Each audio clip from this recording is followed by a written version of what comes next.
Hello guys, welcome back. In this lecture, we will rectify some conditions to check whether the connection between a user and current user is present or not. But before fixing the code, let me show you the issue we have right now. Here in my network page, look at the received connection card. Here you can see that I have three received connections. Two of them are accepted and one is rejected. This is looking fine at the my network page. But now let's click on the Karen McKenzie user. Okay, this user. Okay, so when you click on this user, you will see that it will redirect me on a new profile page of this user in a new browser tab. And here is the problem: on my network page this was showing the connection as expected accepted, but here on the profile page of this user it's showing the connect button, and this is not the correct implementation of connection display. It must show the same status that we have on the my network page. Okay, so here you can see it is showing the connect button, and on the my network page this is showing that status as accepted. Okay, and if there is any connection present involving the user current user and the user who is visiting the profile, then it should not show the connect button here. Instead it should show the status like pending, accepted, rejected, and so on. Okay, so we need to fix this. And I hope you remember that we implemented an instance method in the user model that is check if already connected. So let me show you. So first switch to the project directory, and here you can see. I hope you remember this method. So what we are doing in this method, here we are checking two cases. Okay, the first case is to check whether current user and the user are different. Okay, and this is fine. The issue is with the second condition. In the second condition, we are only checking the connections sent by current user to other users, but we are missing the received connections here. I mean, where the user is presented as connected user. Okay, so let's fix this. Here, instead of checking the current connection, we will make a query on the entire connection model to see if there is any connection record present where current user and user are involved, no matter who sent or who received it. Okay, we just need to confirm if there is any connection involving both current user and user is present. Okay, so let's remove the second part. Okay, here just keep the ends not sign here, and here what we need to do, connection dot where.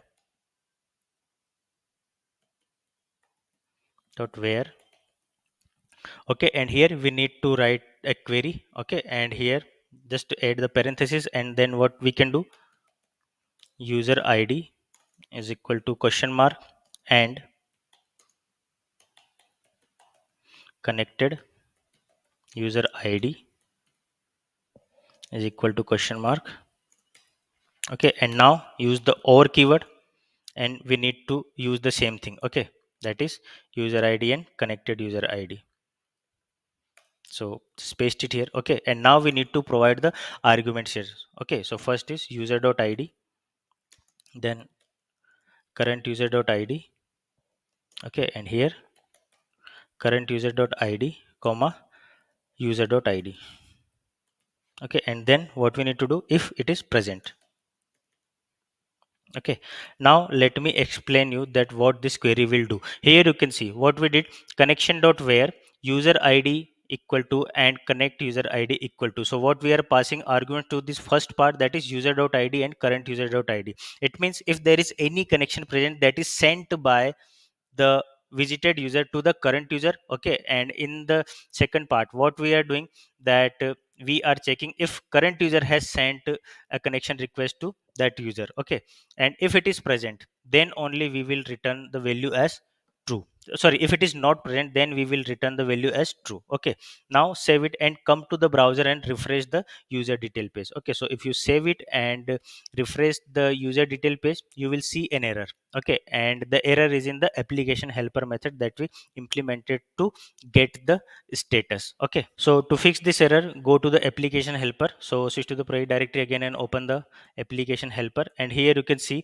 we just implemented the similar query like we have before in the user model.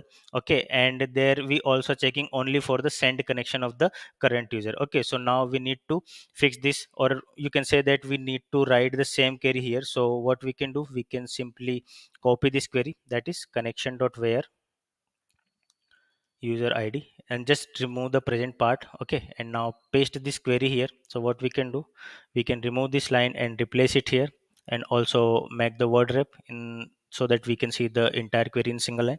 Okay, now what we need to do, we need to provide last dot status here, status. Okay, and now save it and refresh the browser, so this time you will not see any error here. Okay, and here you can see that now it is showing the correct status, that is connected, or here you can see it is showing the accepted. Okay, however this is just a text different. Okay, if you wish you can do accepted here as well, but now user cannot see now user cannot provide any connection request to this link. Okay, so this is working in the way we needed. Okay, okay, now try to change the id in the url. Let's say replace this id 200 201 by, let's say, make it 900. Okay, and here you can see that it is showing a new user, and now it is showing the connect button, and this is fine. Why? Because this user has already sent this user do not have any connection request involving both the current user and this user. Okay, so now it is working fine. Now here you can see in the connect code base, sorry. So here you can see what we are doing, that we have the same query in both application helper up to this part. Okay, in the application helper and the user model. Okay, so this is not a good practice to write a similar code at multiple places. Okay, so instead of writing the same query in both application helper and the user model, what we can do, we can create an instance method in the user model. Okay, so just go to the user model and here create an instance, let's say my connection, and here pass the user object. Okay, and in this method I'm not passing the current user object. Why? Because in ruby or in rails, in an instance method, the current object will be represented by self. Okay, or in model you can directly use the attribute name. Okay, so instead of current user dot id, what we will use here, id only. Okay, so just copy this query. Okay, or you can cut this query and paste it here. Okay, and now what you need to do, instead of current user dot id, you can either use self dot id or simply id as well. Okay, and now we need to use this method. Okay, so just use this here.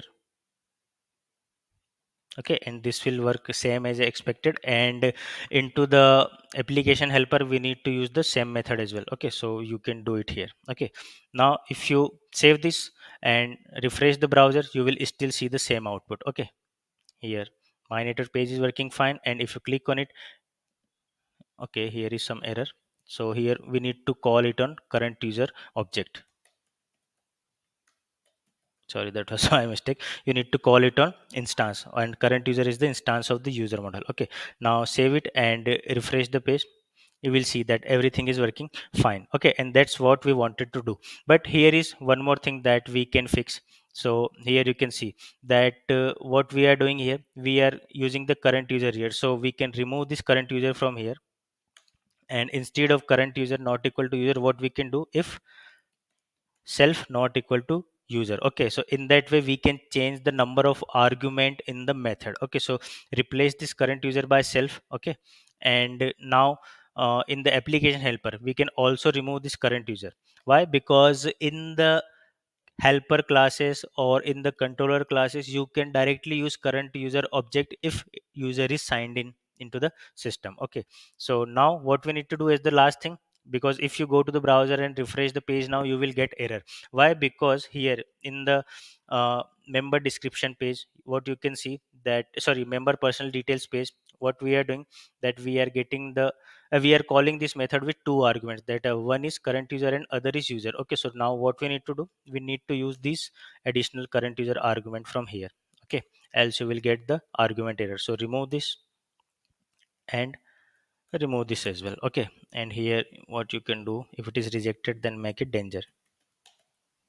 Okay, save it, and now if you refresh the page, you will still get the same output. Okay, and here if you click visit on any other user, let's say visit this user, you will see rejected here. Okay, and it is working fine.